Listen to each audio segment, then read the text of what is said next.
ನಮಸ್ಕಾರ ಶ್ರೋತ. ಸಾರಿಗೆ ಸಂಸ್ಥೆಯ 4 ನಿಗಮಗಳ ಎಲ್ಲ ಚಾಲಕ ನಿರ್ವಾಹಕರಿಗೆ ಒಂದು ನಿವೇದನೆ ಮಾಡಿಕೊಳ್ಳಲಿಕ್ಕೆ ಇವತ್ತು ಇಲ್ಲಿ ಬಂದಿದ್ದೇನೆ. ನಾಳೆಯಿಂದ ಅಂದರೆ ಭಾನುವಾರ 1/6/25 ಗಾಂಧಿಗಿರಿ ಮೂಲಕ ಒಂದು ಹೋರಾಟಕ್ಕೆ ಕರೆ ಕೊಟ್ಟಿದ್ವಿ ನಾವು. ಅದು 31/5/25 ಅಂದರೆ ಇವತ್ತಿಗೆ ಆ ದಿನಗಳ ಲೆಕ್ಕದ ಗಡುವು ಮುಗಿತಾ ಇದೆ. ಇನ್ನು ಇರುವುದು ಕೇವಲ ಗಂಟೆಗಳ ಲೆಕ್ಕದ ಗಡುವು ಮಾತ್ರ. ಇನ್ನೂ ಒಂದು 7-8-10 ಗಂಟೆ ಇದೆ. ಅಷ್ಟರೊಳಗಾಗಿ ಸರ್ಕಾರ ಏನಾದರೂ ಒಂದು ತನ್ನ ನಿಲುವನ್ನು ಪ್ರಕಟಿಸಿದರೆ, ಒಂದು ವಿವರಣೆಯನ್ನು ಕೊಟ್ಟರೆ, ಒಂದು ಸಿಹಿ ಸುದ್ದಿ ಸಾರಿಗೆ ನೌಕರರಿಗೆ ತಲುಪಿಸಿದರೆ ನಾವು ಬಲವಂತವಾಗಿ ನಾವು ಏನು ಆ ಕಾರ್ಯಕ್ರಮವನ್ನು ಮಾಡಲೇಬೇಕು ಅನ್ನೋ ಹಠ ತೊಟ್ಟಿಲ್ಲ. ಆದರೆ ಹಠ ತೊಡಲೇಬೇಕಾದಂಥ ರೀತಿ ವರ್ತಿಸಿದರೆ ನಾವು ಏನು ಸಾಂಕೇತಿಕ ಅಂತ ಏನು ಪ್ರಕಟಿಸಿದ್ದೀವಿ ಅದು ಮುಂದುವರಿಯುವ ಸಾಧ್ಯತೆ ಸಹ ಈಗ ಅಲುಗಡೆಯುವುದಿಲ್ಲ. ಅದರ ಬಗ್ಗೆ ಬಹುಶಃ ಆ ಗಡುವಿನ ಎಲ್ಲ ಗಂಟೆಗಳು ಸಹ ಮುಗಿದ ಮೇಲೆ ರಾತ್ರಿ 9 ಗಂಟೆ ನಂತರ ನಾವು ಪ್ರಕಟಿಸ್ತೀವಿ. ಈಗಾಗಲೇ 22ನೇ ತಾರೀಕಿನಿಂದ ರಾಜ್ಯದ ಎಲ್ಲ ಕಡೆ ಪತ್ರಿಕಾಗೋಷ್ಠಿಗಳನ್ನು ಮಾಡಿ ಎಲ್ಲ ದೃಶ್ಯ ಮಾಧ್ಯಮಗಳಿರ್ಬೋದು, ಪತ್ರಿಕಾ ಮಾಧ್ಯಮಗಳು, ಪ್ರಿಂಟ್ ಮೀಡಿಯಾಸ್ ಇರ್ಬೋದು, ಸೋಷಿಯಲ್ ಮೀಡಿಯಾಸ್ ಇರ್ಬೋದು, ಅವುಗಳ ಮೂಲಕ ಭಾಳ ದೊಡ್ಡ ಪ್ರಮಾಣದಲ್ಲಿ ನಾವು ಈ ಗಾಂಧಿಗಿರಿಯ ಒಂದು ವಿವರ ಕೊಟ್ಟಿದ್ದೇವೆ. ಅದು ಅಹಿಂಸಾತ್ಮಕವಾದ ಚಳುವಳಿ, ಕರ ನಿರಾಕರಣ ಚಳುವಳಿ, ಕಾಯ್ದೆ ಭಂಗ ಚಳುವಳಿ, ಅದನ್ನು ನಾವು ಗಾಂಧಿಗಿರಿ ಅಂತ ಕರೀತಿದ್ದೇವೆ. ಈಗಾಗಲೇ ನಾನು ಹೇಳಿದಂತೆ ಆ ಚಳುವಳಿ ಸಾಂಕೇತಿಕವಾಗಿ ಭಾನುವಾರ ಬೆಳಗ್ಗೆಯಿಂದ ಸಂಜೆ ಅಥವಾ ರಾತ್ರಿವರೆಗೂ ಚಾಲ್ತಿಯಲ್ಲಿರಬೇಕಾಗಿತ್ತು. ಅದೇ ರೀತಿ ನಮ್ಮ ಎಲ್ಲ ಕಾರ್ಮಿಕ ಸಂಘಗಳಿಗೆ, ಇತರೆ ಕಾರ್ಮಿಕ ಸಂಘಗಳು ಸುಮಾರು ಸಾರಿಗೆ ಸಂಸ್ಥೆಯಲ್ಲಿ ಒಂದು 8-10ಕ್ಕಿಂತ ಹೆಚ್ಚು ಅಂದಾಜು ಕಾರ್ಮಿಕ ಸಂಘಗಳಿವೆ. ಆ ಕಾರ್ಮಿಕ ಸಂಘಗಳು ಬಹುತೇಕ ಎಲ್ಲವೂ ಬೇರೆ ಬೇರೆ ರಾಜಕೀಯ ಪಕ್ಷಗಳ ಅಂಗಸಂಸ್ಥೆಗಳು. ಅವರು ಸಾರಿಗೆ ನೌಕರರ ಹಿತರಕ್ಷಣೆಗಿಂತಲೂ ಅವರ ಪಕ್ಷದ ಸಿದ್ಧಾಂತಗಳ ಅಳವಡಿಕೆ ನಿಟ್ಟಿನಲ್ಲಿ ಹೆಚ್ಚು ಕ್ರಿಯಾಶೀಲರಾಗಿರುವ ಹಿನ್ನೆಲೆಯಲ್ಲಿ ಸಾರಿಗೆ ನೌಕರರಿಗೆ ಹಲವು ವರ್ಷಗಳಿಂದ ನ್ಯಾಯ ಸಿಕ್ಕಿಲ್ಲ. ಅವರದ ಶೋಷಣೆ, ಅವರ ಮೇಲಿನ ದಬ್ಬಾಳಿಕೆ, ಆರೋಪಗಳು, ಶಿಕ್ಷೆಗಳು, ಈ ಎಲ್ಲ ಕಾರಣದಿಂದ ನಿರ್ದಿಷ್ಟವಾಗಿ ಚಾಲಕ ನಿರ್ವಾಹಕರು ಬಳಲಿದ್ದಾರೆ. ಈ ಹಂತದಲ್ಲಿ ಈ ನೌಕರರ ಹಿತರಕ್ಷಣೆ ಮಾಡಬೇಕಾಗಿದ್ದರೆ ಮತ್ತು ಆಡಳಿತ ವರ್ಗ ಮತ್ತು ಒಂದು ಸರ್ಕಾರ ಕ್ರಿಯಾಶೀಲವಾಗಿ ಏನಾದರೂ ಒಂದು ಪಾಸಿಟಿವ್ ಕ್ರಮ ತಗೊಳ್ಬೇಕಾಗಿದ್ದರೆ ಒಂದು ಅಹಿಂಸಾತ್ಮಕವಾದ ಹೋರಾಟ ಬೇಕಾಗಿತ್ತು. ಯಾಕೆಂತಂದರೆ ಈಗಾಗಲೇ ನೋಡಿದ್ದೀವಿ, ಹಲವು ವರ್ಷಗಳಿಂದ ಬೇರೆ ಬೇರೆ ರೀತಿ ಹಲವಾರು ಮುಷ್ಕರಗಳು, ಹೋರಾಟಗಳು, ಧಿಕ್ಕಾರಗಳು, ಆಮೇಲೆ ಹಲ್ಲೆಗಳು ಏನೇನೋ ನಡೆದಿದೆ. ಅದರದ್ದೆಲ್ಲ ಚರಿತ್ರೆ ಈಗ ಬೇಡ. ಆದ್ರೂ 2020 ಡಿಸೆಂಬರ್ನಲ್ಲಿ ಸುಮಾರು 4 ದಿವಸ, 2021 ಏಪ್ರಿಲ್ನಲ್ಲಿ ಸುಮಾರು 15 ದಿವಸ ಮುಷ್ಕರ ಮಾಡಿದ ಪರಿಣಾಮವಾಗಿ ಸುಮಾರು 22,000 ಶಿಕ್ಷೆಗಳನ್ನು ಸಾರಿಗೆ ನೌಕರರ ಮೇಲೆ ವಿಧಿಸಲ್ಪಡ್ತು. ಬಹುಶಃ ಆ ಎಲ್ಲ ಶಿಕ್ಷೆಗಳನ್ನು ಕಳೆದ 3-4 ವರ್ಷದಿಂದ ಅನುಭವಿಸ್ತಿರೋರು, ಅದರಲ್ಲೂ ನಿರ್ದಿಷ್ಟವಾಗಿ ಕೆಲಸದಿಂದ ವಜಾದವರು ಈಗಲೂ ಪರಿತಪಿಸ್ತಿದ್ದಾರೆ. ಅವರಿಗೆ ನ್ಯಾಯ ಸಿಕ್ಕಿಲ್ಲ. ಅವರು ಕೋರ್ಟ್ಗಳಿಗೆ ಹೋದಾಗ ಮಧ್ಯಂತರ ಪರಿಹಾರ ಸಿಕ್ಕಿರ್ಬೋದು, ಮ್ಯಾನೇಜ್ಮೆಂಟು ಕೆಲವು ರಿಲೀಸ್ ಕೊಟ್ಟಿರ್ಬೋದು. ಆದರೆ ಅಲ್ಟಿಮೇಟ್ಲಿ ಅವರ ನಿರಪರಾಧಿತನಕ್ಕೆ ವಿಧಿಸಿರುವ ಶಿಕ್ಷೆ ಅನ್ಯಾಯದ ಪರಮಾವಧಿ. ಈ ಹಿನ್ನೆಲೆಯಲ್ಲಿ ಆ ಎಲ್ಲ ನೌಕರರು ಒಂದು ಸ್ಟೇಟಸ್ ಏನು 6 ಏಪ್ರಿಲ್ 2021 ಇತ್ತು, ಆ ಒಂದು ಸ್ಥಿತಿಗೆ ತರಬೇಕು ಅನ್ನೋದು ಪ್ರಧಾನವಾದ ಬೇಡಿಕೆ ಇದೆ. ಇಲ್ಲಿ ಆ ಎಲ್ಲ ಬೇಡಿಕೆಗಳ ಸಮಗ್ರ ಇತ್ಯರ್ಥಕ್ಕಾಗಿ ನಾವು ಈ ಹೋರಾಟದ ಮಾರ್ಗವನ್ನು ಬದಲಿಸಿದ್ದೇವೆ.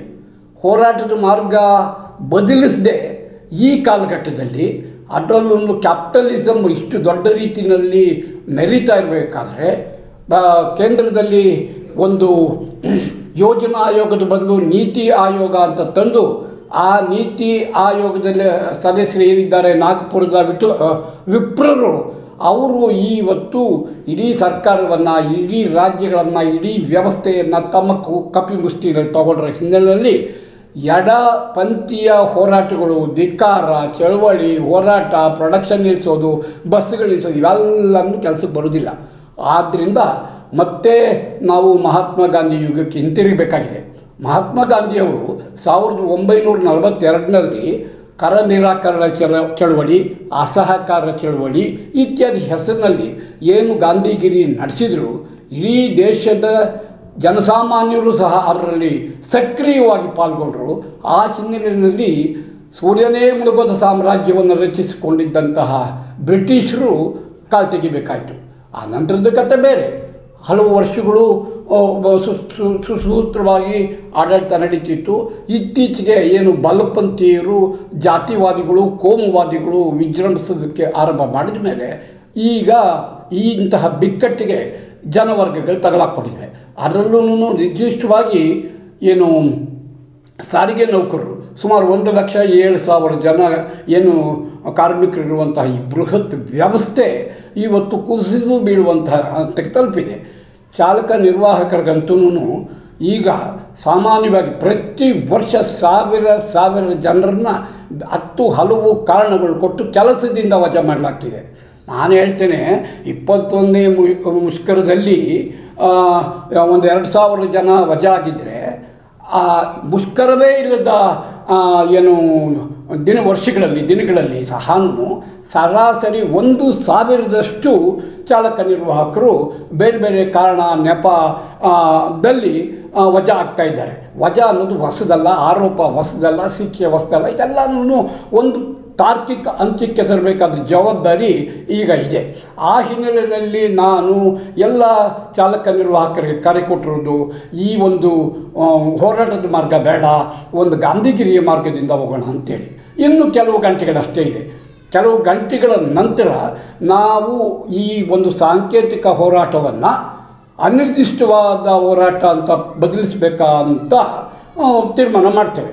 ಯಾಕೆ ಈ ಮಾತು ಹೇಳ್ತಿದ್ದೇನೆ ಅಂತಂದರೆ, ಯಾವುದೇ ಕಾರ್ಮಿಕ ಸಂಘ ಇದುವರೆಗೂ ಬಹಿರಂಗವಾಗಿ ಈ ಒಂದು ಹೋರಾಟವನ್ನು ವಿರೋಧಿಸ್ತೀವಿ ಅಂತ ಹೇಳಿಕೆ ಕೊಟ್ಟಿಲ್ಲ. ಅಂದರೆ ಅವರು ಬೆಂಬಲಿಸ್ತಿದ್ದಾರೆ ಅಂತ ಅರ್ಥ ಅಲ್ಲ. ಅವರಿಗೆ ವಿರೋಧಿಸುವ ಧೈರ್ಯ ಇಲ್ಲ, ವಿರೋಧಿಸುವಷ್ಟು ಬೆನ್ನುಹುರಿ ಗಟ್ಟಿ ಇಲ್ಲ. ಆ ಕಾರಣಕ್ಕೆ ವಿರೋಧಿಸಿಲ್ಲ. ಆದರೆ ನಾಳೆ ಅದು ಸಾಂಕೇತಿಕವಾಗಾದ್ರೂ ಏನು ಈಗ ಪುರುಷರಿಗೂ ಉಚಿತ ಟಿಕೆಟ್ ಕೊಡುವ ಆಂದೋಲನ ಪ್ರಾರಂಭ ಆದಾಗ ಅಲ್ಲಲ್ಲಿ ಒಂದು ಸಣ್ಣ ಪುಟ್ಟ ಗೊಂದಲಗಳನ್ನು ಮಾಡಬಹುದು. ಆ ಗೊಂದಲಗಳಲ್ಲೇ ದಿನ ಕಳೆದೋಗ್ಬೋದು. ಅದು ಭಾಳ ಎಫೆಕ್ಟ್ ಆಗದೇ ಇರ್ಬೋದು. ಆ ಹಿನ್ನೆಲೆಯಲ್ಲಿ ಒಂದು ಮೊದಲನೇ ದಿವಸ ಸ್ವಲ್ಪ ಗಲಿಬಿಲಿಯ ನಂತರ ಒಂದು ಸ್ಟೆಬ್ಲೈಸ್ ಆಗುತ್ತೆ, ಒಂದು ಖಚಿತತೆಗೆ ಬರ್ತಾರೆ. ಎಲ್ಲ ಚಾಲಕ ನಿರ್ವಾಹಕರು ಈ ಒಂದು ಹೋರಾಟದಲ್ಲಿ ಸಕ್ರಿಯವಾಗಿ ತೊಡಗ್ತಾರೆ. ಆ ತೊಡಗೋದು ಬಹುಶಃ ಸೋಮವಾರದಿಂದ ಜನರ ಸಂಚಾರ ಹೆಚ್ಚಾದಾಗ, ಆ ವಾರದ ವೀಕ್ ಡೇಸ್ ಇದೆಯಲ್ಲ, ಆ ಸಂದರ್ಭದಲ್ಲಿ ಇದ್ರ ಎಫೆಕ್ಟ್ ಜಾಸ್ತಿ ಆಗುತ್ತೆ. ಮ್ಯಾನೇಜ್ಮೆಂಟಿನ ಅಥವಾ ಸರ್ಕಾರದ ಮೂಗನ್ನು ಹಿಡ್ಕೊಳ್ಳುವ ನಮ್ಮ ಪ್ರಯತ್ನ ಇನ್ನೊಂದಷ್ಟು ಭದ್ರ ಆಗುತ್ತೆ. ಇಷ್ಟ ಇತ್ತೋ ಇಷ್ಟ ಇಲ್ಲಿದೆಯೋ ಎಲ್ಲ ಟ್ರೇಡ್ ಯೂನಿಯನ್ನವರು ಇದಕ್ಕೆ ಬೆಂಬಲ ಕೊಡಬೇಕಾಗತ್ತೆ. ಬೆಂಬಲ ಕೊಡದೆ ಹೋದರೆ ಅವರು ಸದಸ್ಯರು ಅಂತ ಏನಿದ್ದಾರೆ ಆ ಸದಸ್ಯರನ್ನೇ ಅವ್ರಿಗೆ ಕೈ ಬಿಟ್ಟು ಹೋಗ್ತಾರೆ. ಆಗಬಾರ್ದು ಅನ್ನೋ ಉದ್ದೇಶಕ್ಕೆ ತಮ್ಮ ರಕ್ಷಣೆಗಾಗಾದರೂ ನಮಗೆ ಬೆಂಬಲ ಕೊಡ್ತಾರೆ. ಆ ಹಿನ್ನೆಲೆಯಲ್ಲಿ ಇವತ್ತು ಒಂದು ವಿಡಿಯೋ ನೋಡಿದೆ. ಆ ಮಹಾಮಂಡಲದ ನಾಯಕರೊಬ್ಬರು ಬೆಳಗ್ಗೆ ಒಂದು ಹೇಳಿಕೆ ಕೊಡ್ತು. ಅವರು ಇವತ್ತು ನಾವು ಜಂಟಿ ಕ್ರಿಯಾ ಸಮಿತಿಯ ಸಭೆ ಸೇರ್ತೀವಿ, ಅಲ್ಲಿ ಒಂದು ಗಟ್ಟಿ ನಿರ್ಧಾರ ತಗೋತೀವಿ ಅಂತ ಹೇಳಿದ್ದಾರೆ. ಅದನ್ನು ನಾನು ಸ್ವಾಗತಿಸ್ತೇನೆ. ಇವತ್ತಾದರೂ ಒಂದು ನಿರ್ಧಾರ ತಗೊಂಡು ಈ ಒಂದು ಶಾಂತಿಯುತ ಹೋರಾಟದಲ್ಲಿ ಅವರು ಭಾಗವಹಿಸಿದರೆ ಖಂಡಿತವಾಗಿ ಯಶಸ್ಸಿನ ಕೀರ್ತಿ ಅವರ ಮಡಲಿಗೆ ಸೇರುತ್ತೆ. ನಾನು ಅದ್ರ ಬಗ್ಗೆ ಬಲವಂತ ಏನು ಮಾಡೋದಿಲ್ಲ. ಅವರು ಡಿಸಿಷನ್ ಏನಾದರೂ ತೊಗೋಬೋದು.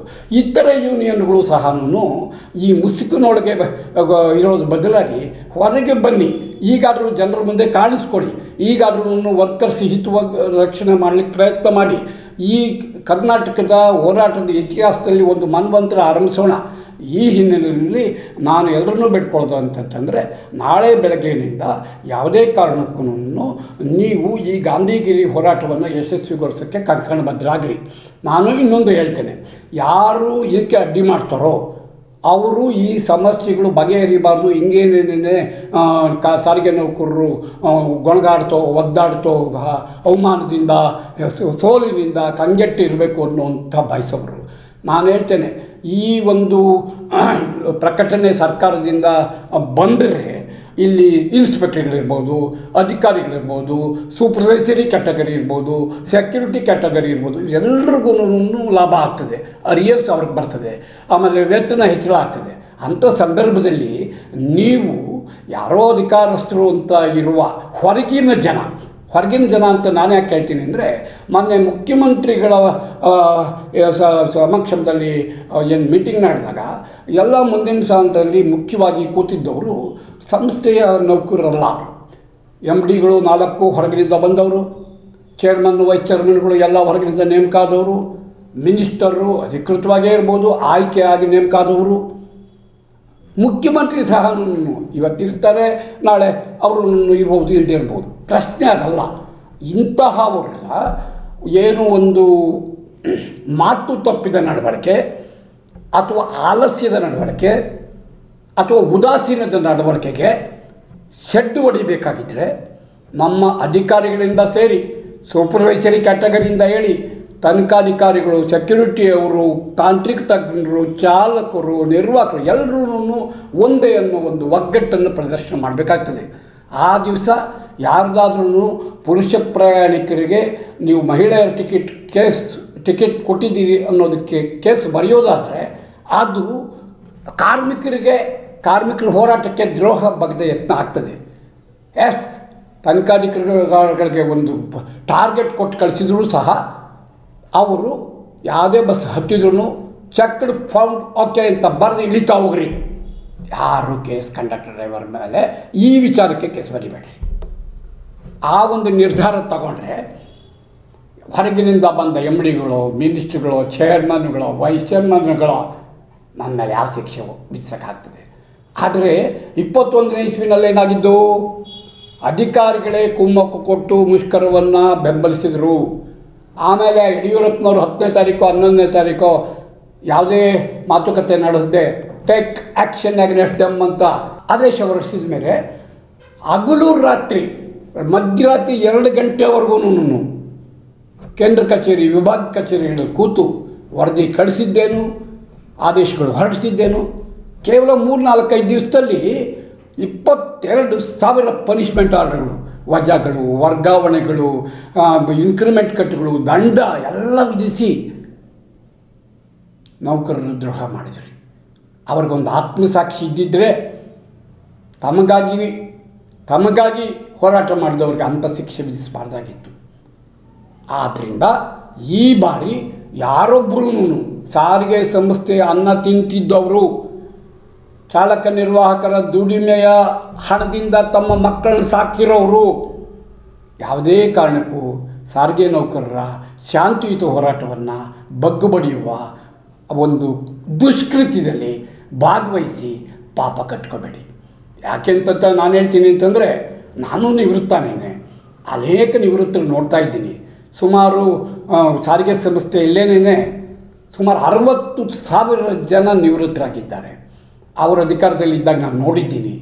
ಅವ್ರದ್ದು ಆಟೋಪ ನೋಡಿದ್ದೇನೆ, ಅವ್ರ ಲಂಚಗುಳಿತನ ನೋಡಿದ್ದೇನೆ.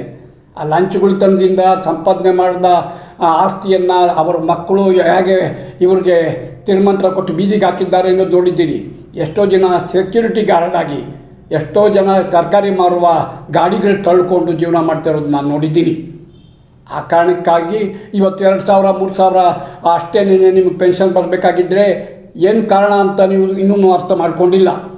ಎಲ್ಲ ಹಿನ್ನೆಲೆಯಲ್ಲಿ ಈ ಗಾಂಧಿಗಿರಿಯನ್ನು ಪಕ್ಷಭೇದ ಮರೆತು ಯಾವುದೇ ಒಂದು ಭಯ ಬೀಳದೆ ಜಾರಿ ಮಾಡಬೇಕು, ಯಶಸ್ವಿಗೊಳಿಸಬೇಕು ಅಂತ ಕೋರ್ತೇನೆ. ಖೂನ್ ಡರ್ತಾ ಹೈ ಉನ್ಹೇ ಮರ್ತಾ ಹೈ, ಧೈರ್ಯಂ ಸರ್ವತ್ರ ಸಾಧನ. ಪ್ರಾಮಾಣಿಕವಾಗಿರಿ. ಸಂಸ್ಥೆಯನ್ನು ಬೆಳೆಸೋಣ, ಸಂಸ್ಥೆಯನ್ನು ಉಳಿಸೋಣ. ನಮಸ್ಕಾರ.